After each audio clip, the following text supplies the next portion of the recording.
Hi, welcome back. I'm Paul Bryan.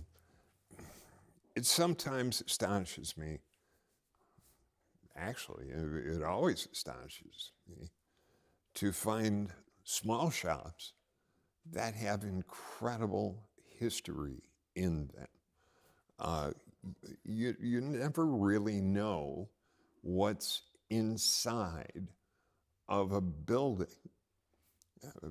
Often we'll see barn find cars.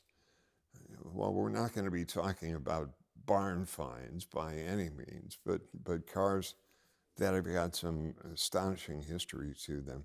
Rick Dresang is with us, and we're in greater metropolitan Hubertus, Wisconsin. Correct. I know, it's bustling, it's growing. Yes. I know. Yes, it is. It is. I walked through the door, Rick, and I went, holy shnikes. Your business is Rick Dresang Racing, or is it Kettle Moraine? Okay, our main business. Who are you? Yeah, who are we? Yeah. Our main business is called UEMSI HTV, and we are very unglamorous. We make equipment and parts for the pipeline inspection industry. So sewer pipe, ventilation systems, and all of that. We make cleaning and televising equipment. This is our hobby business, Kettle Moraine Preservation and Restoration. And this all started as kind of an accident. It always did. It did. And I grew up snowmobile racing as a young man out of high school. And my dad had no mechanical background at all. Okay. So I got help from friends, met some wonderful people in my life early on, and then got out of it for quite a while. And we had kids, and Jacques, my son, started go-kart racing, and that brought us into another realm of people. And once we got out of that, we started racing an SCCA, Spec Miata. Mm-hmm. We met a guy that kind of changed our direction in our lives where we were going with motorsports, and that was Michael Argensinger. Okay. Michael, who you know. But we need to explain the Argensinger family has been deeply involved with the ownership of Watkins Glen. Correct.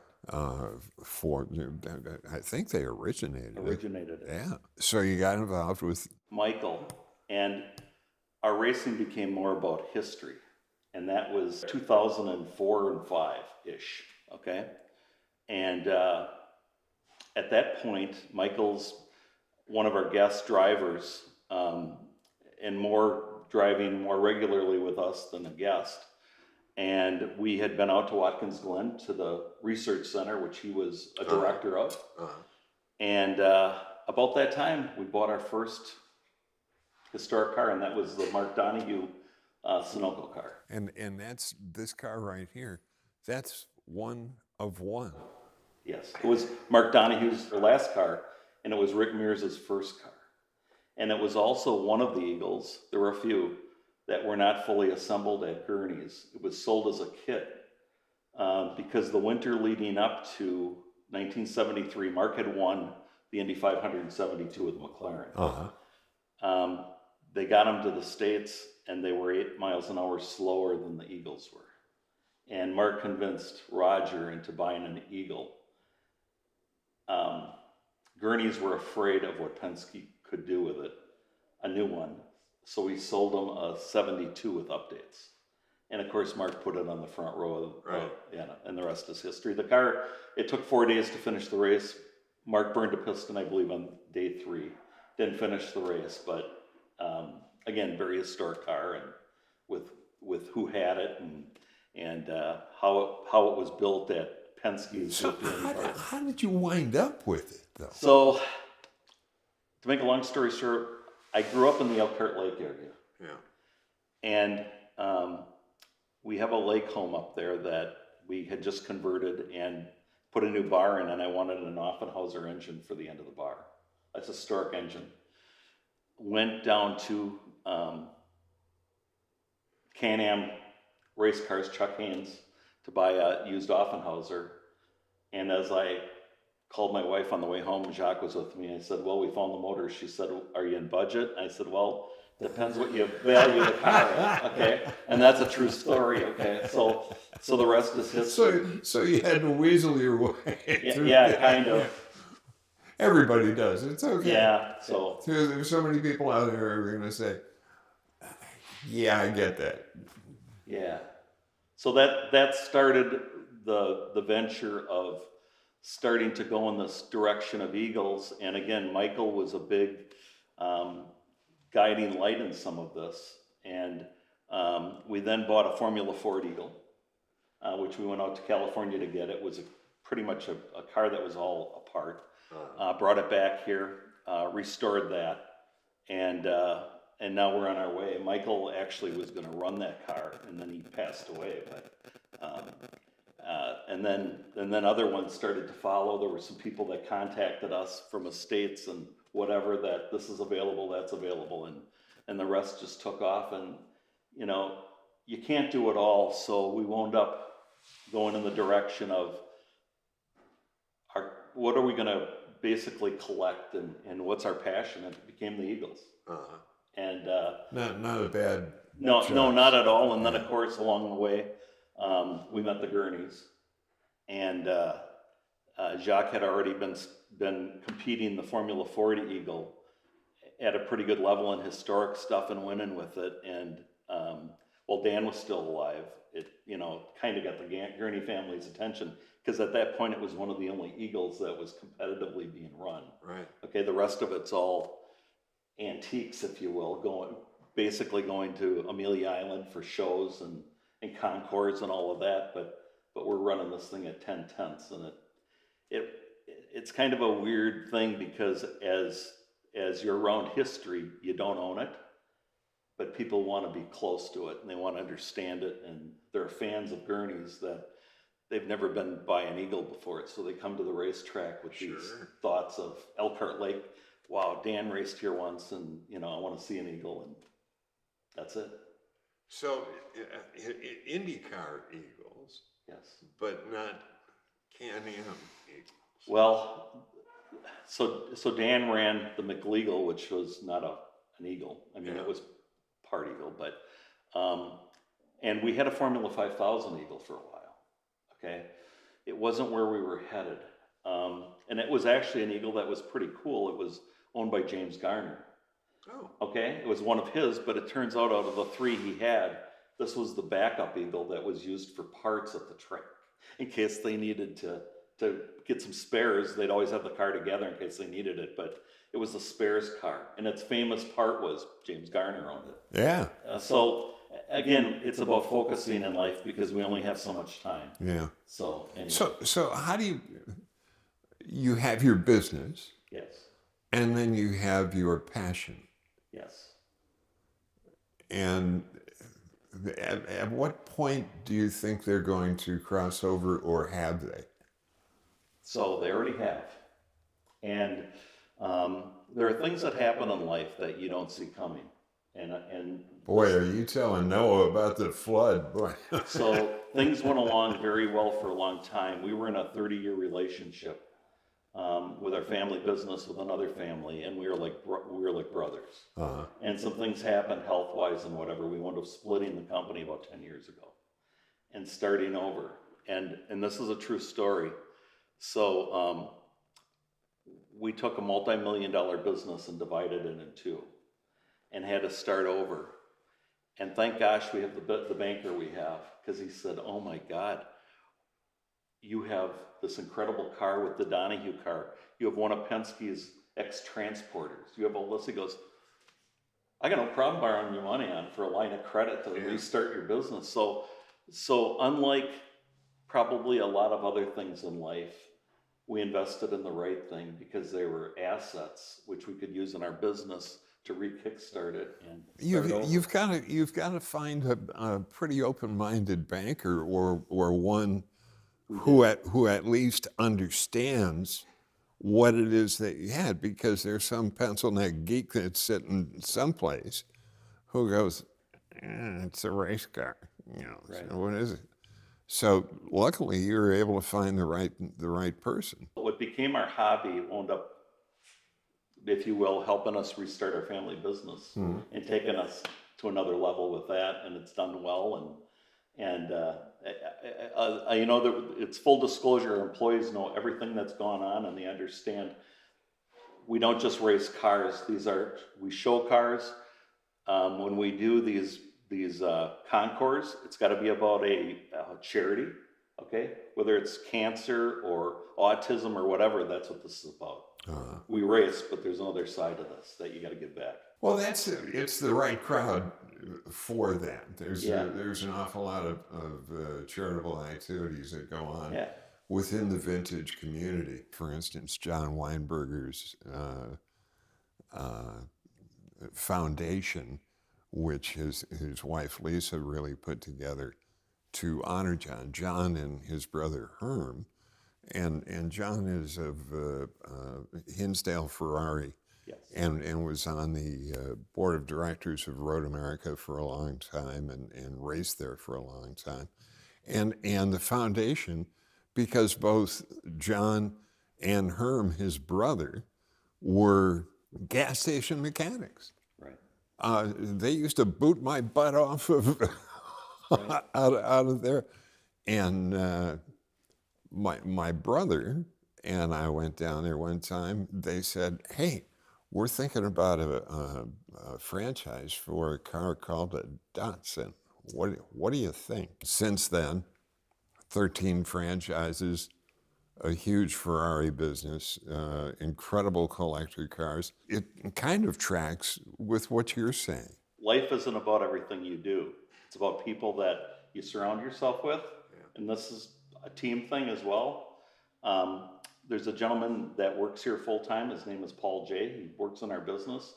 He's our prototype machinist, but he's also the curator of this collection, okay?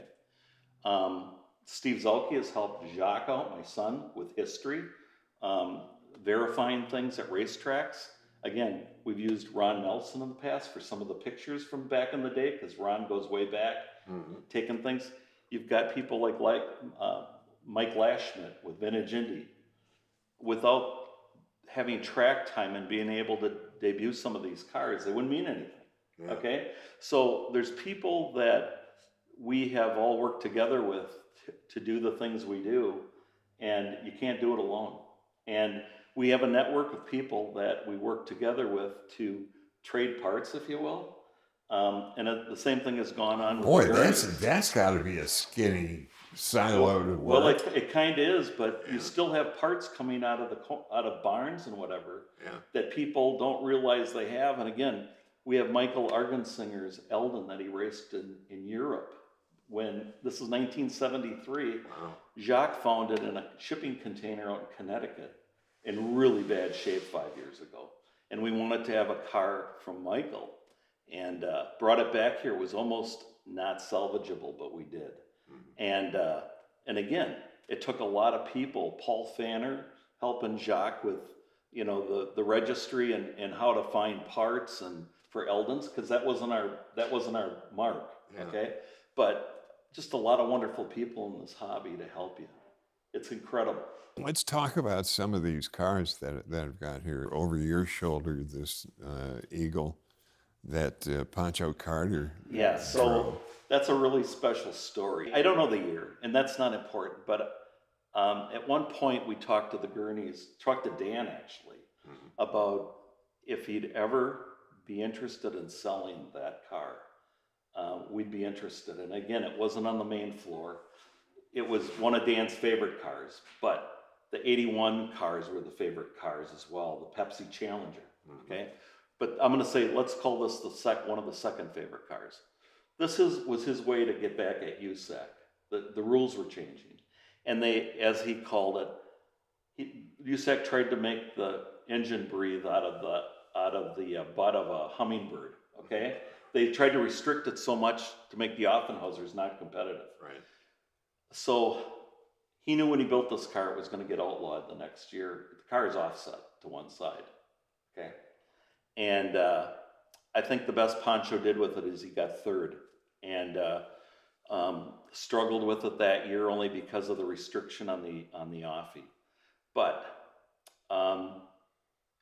3-ish years ago, I'm up painting the ceiling up in Elkhart Lake at our lake cottage, and Jacques calls me at like 10 o'clock in the morning. Justin Gurney wants you to call him. For what? Sunday morning, that's 8 o'clock in the morning. He goes, he wants you to call him. And I called him, he goes, my mom wants you to have the car. And I'm going, wants us to have the car.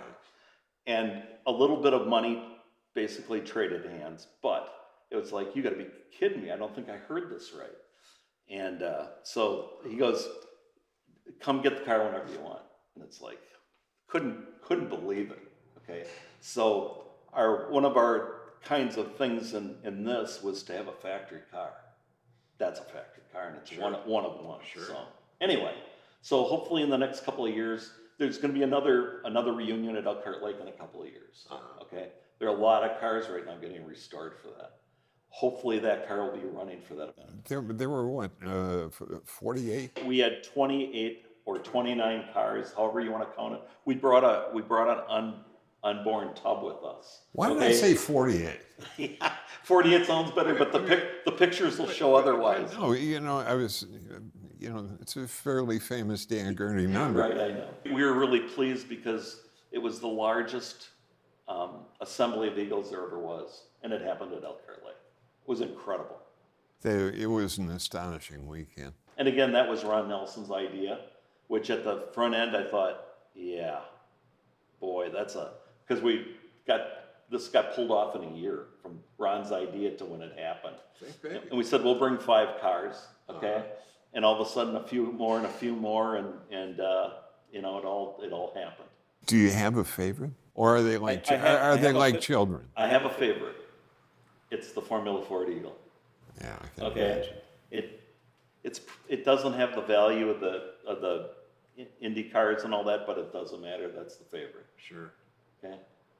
That's what everybody kind of recognizes this shop over. And Paul, who's our curator, it's about that Eagle. How do you track the genealogy of some of these? And not just the chassis, but there are parts like that are laying around in boxes and who knows what. How do you identify things like that? I mean, it's not like watching on TV with American Pickers. I mean, So, again, guys like Steve Zalke, Jacques, and there's other people.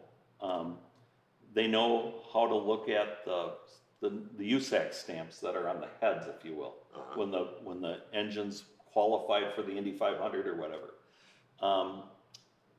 There's chassis tags in the car, or on most of these cars, and then there's a cart later or USAC stamp or decal that was put in the tub of the car. So it really starts there, but here's the situation. You basically create this network, this team of people that you can work with that are like you, okay? And we all have documents over time. You have people like the Gurneys. So it's people you trust. And again, we don't own history. Mm-hmm. We're all trying to protect it, right? Yeah. And that's where it starts. And we have a thing about the tub of the car. The tub of the car is the soul. That's where the butt of the driver sat. And we went through a situation, again, my background in the past was snowmobile racing. A snowmobile as Gilles Villeneuve came up. And this is about 10 years ago. We were really interested in buying one of Gilles' sleds. And it turned out this particular sled, the tunnel that the seat sits on, the tunnel was wrecked at one point and they had to replace it.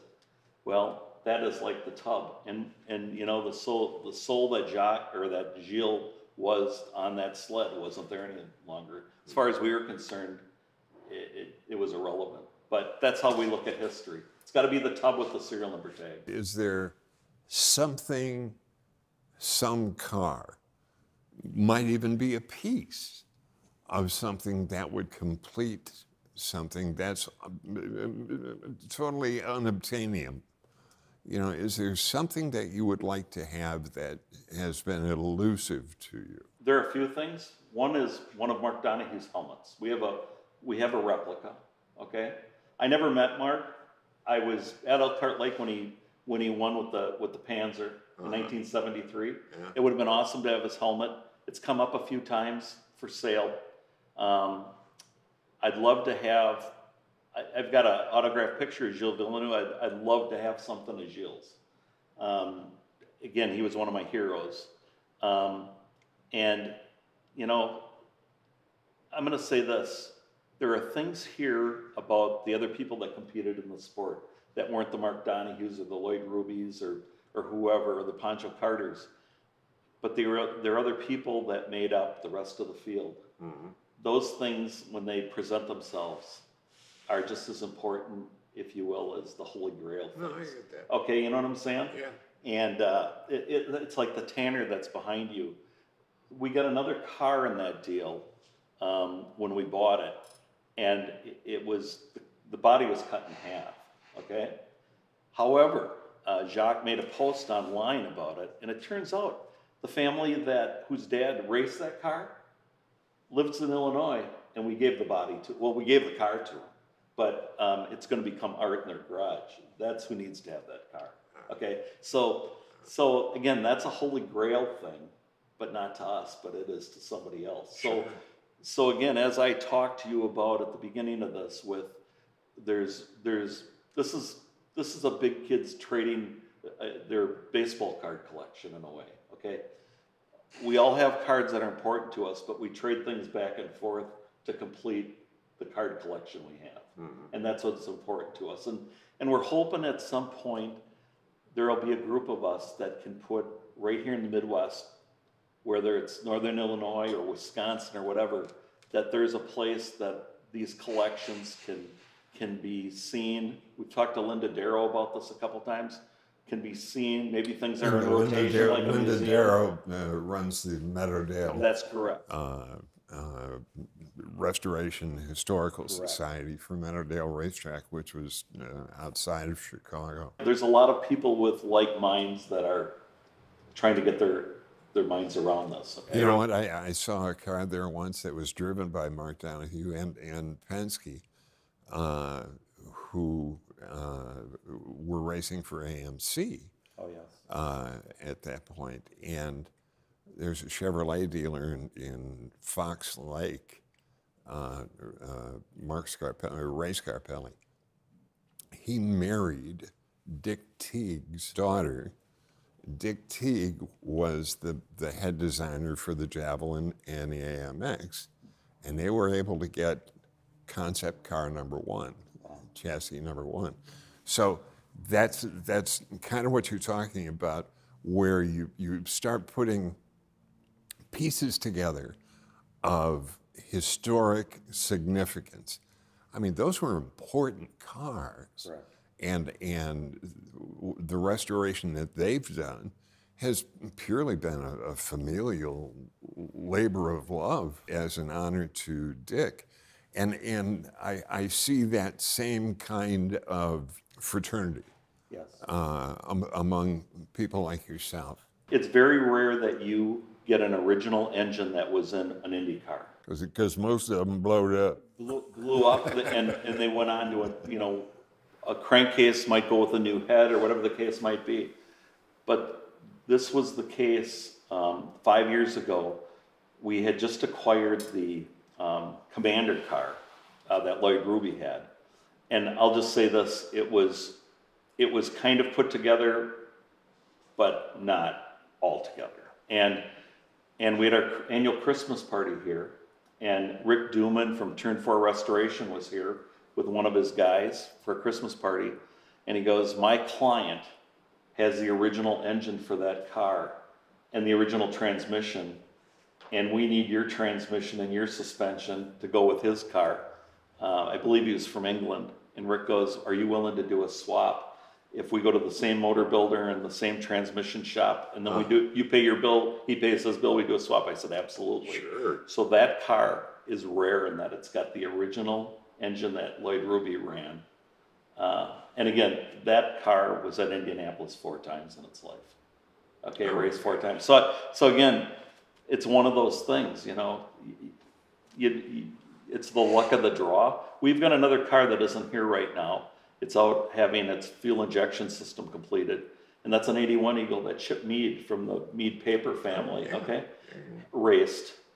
That's one of our favorites as well, because it's a story about a guy that's racing on a shoestring that's ready to make it, and he just needs a little more to get him over the hump. And it just didn't happen, okay? His transmission locked up coming out of corner 4 at Indy on the last lap, and he would have made the race. And that's the way it is. That's life, okay? But that story's got some really cool things about it. Again, first Eagle that was ever built in 81, okay? Sneva was supposed to get that car and then chose to go with another. So Chip wound up with it. So again, it's got its own story. I love stories like this. There are names that people hear and they'll say, oh, I recognize that name. But those of us who were fortunate enough to have lived in that era and known these guys. Bill Simpson, we mentioned. Yes. Bill used to have a little shop underneath the grandstand at Indianapolis. And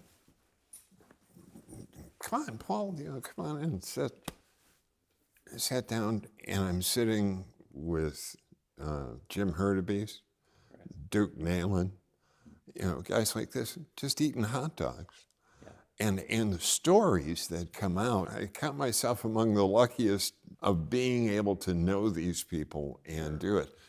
What you're doing allows people to know on a second level these people, these cars. People are thirsty for history. And we'll go back to 2 years ago for the reunion, the AAR reunion at Elkhart Lake. We anticipated the owners coming, the Gurney family coming, some of the employees coming, but we didn't expect like Bones coming.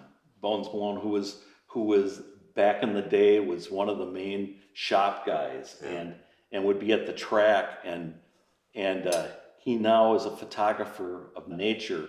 He's in his 80s, and he showed up, and we started to talk about back in the day. And then there were other guys that showed up. Mike Devon showed up, who was the crew chief on this car. Oh, there was a wonderful shot taken, and I don't know if it was Ron that took it or who took it, but it's of Paul J. from our shop. The car's starting up, and he's warming it up, and Mike Devon and a friend of ours is standing in front of the car looking at it, and you're going, I wish I could see what they're thinking right now, right?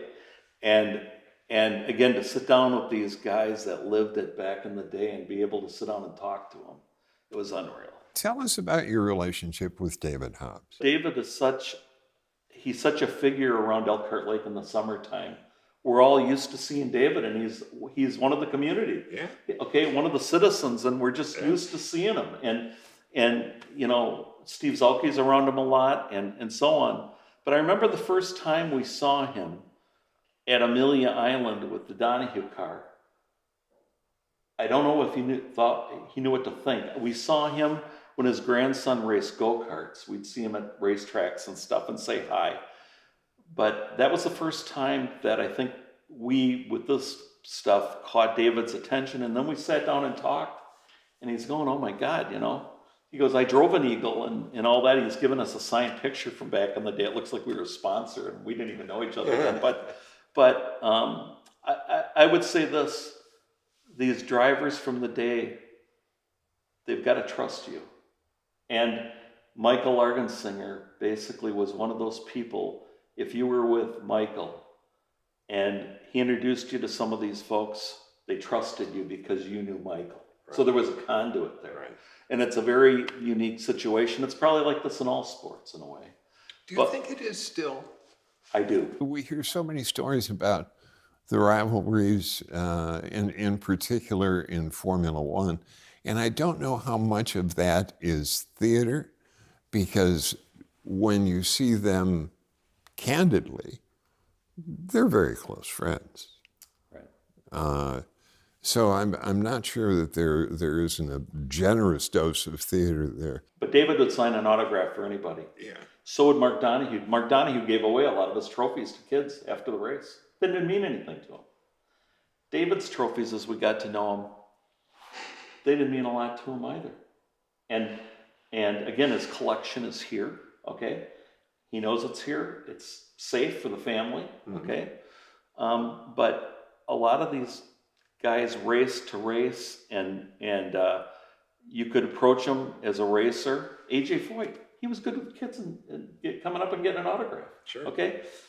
And you know what? There are some people that are like that today, but they have agents and whatever, and they're under contract, and it's different, okay? And I go, it's not only that, it's football, it's everything, you know, and we just live in a different time than, unfortunately, when we were kids, and things were more pure, and you took people for their face value more, I think.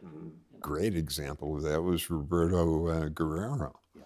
I mean, oh my God, the amount of time that he and Katie spent with kids was astonishing. You know, I've seen the same thing. Alan Sir Jr. is with us for the Vintage Indy at Elkhart Lake. And the young people that come up to get his autograph and stuff, and he's really good with them. He really is. And, you know, I kind of admire that. And, you know, when you have these areas now, and again, I'm dating myself, but you go to a race. Don't feel bad. But the pit area is blocked off from the fans. Yeah. I just, it's not what racing's about to me, okay? You know, IndyCar is pretty good. NASCAR is, you know, that way, and I'm not dissing anybody. I'm just saying, I'm about letting the fans in to see the people that they're fans of and meet them. And the argument could be made, you know, while you're not able to walk behind the bench at an NFL game. But I know what you're talking about, because racing's different. Yeah, it really is. And I've seen examples and lived examples of exactly what you're talking about. Yeah. And it really is a different kind of animal. There's an element of safety involved, and you know, liability and all that because of hot engines and pipes, and I get it. But anyway, I think the sport is growing because, especially road racing and endurance racing and all that, because the fans can be part of it and go through the pits, and it's a big deal. It really is a big deal. Oh, absolutely. And that's where we're so fortunate to be as close to Road America as we are. Yeah. You know, events like the Brian Redmond event at Road America gives people a totally different perspective on what things were like and what the cars were like. And they may not be ultimately as fast as they are now. It's why you go to see the Coliseum. It's just that taste of history. So with that said, it's like the Can-Am cars. The history, the value of these cars continues to go up. And it's now gotten to a point where there's cars that are in museums and in private collections, and they've become too valuable. And the people that surrounded them and were the caretakers have gotten to an age they can't do it anymore. And some of these cars, it's too bad, unless we go to a concours or whatever, we may never see them again. Yeah. Okay? They're not going to be at a racetrack. It seems like Can-Am, that all started to happen maybe 10 years ago. There were less and less, for instance, coming to the Redmond because of the value and all the things that go around that. And so now you have this area of reproduction cars, okay, to get a kind of a flavor, but it's not the real thing. Where can people see your flock? So we bring our flock out pretty regularly to the vintage races at Elkhart Lake, okay? And once in a while, we'll be at Black Hawk Farms, okay? Especially with the Formula Ford. The Miller Club has just announced that they're gonna now allow rear engine offies to be part of their program going forward. This year, it'll be down at Indianapolis, IRP, I believe, but it'll be back in Milwaukee next year, okay? So we'll be able to exercise our Eagles, our Indy cars, with the offies at the Milwaukee Mile, which is awesome. But occasionally we'll get out to Laguna Seca or whatever for special events, and you know, when there's some of the concours, be it at Dayton or whatever, we'll sneak out sometimes for some of those. And again, it depends on our family business as well. That's got a little bit to do with some of this, with scheduling problems and you know, all of those things. So yeah. Well, we'll certainly look for another visit with history with you at Road America in particular. Wonderful. There's a lot of people that make all this happen, as well as the folks that do the concours and all that. A lot of work involved in all this, you know. So. It's always a team. Yeah, it's always a team. It's always a team. Yeah. Thank you. All right, thank you. It's been wonderful visiting. Yeah, thank you very much. Okay, take care.